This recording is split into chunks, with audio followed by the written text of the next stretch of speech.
కోసమే.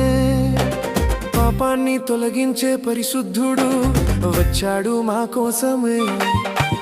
చీకటి తొలగించే శ్రీమంతుడు పుట్టాడు మా కోసమే. పాపాన్ని తొలగించే పరిశుద్ధుడు వచ్చాడు మా కోసమే. యేసయ్య పుట్టాడు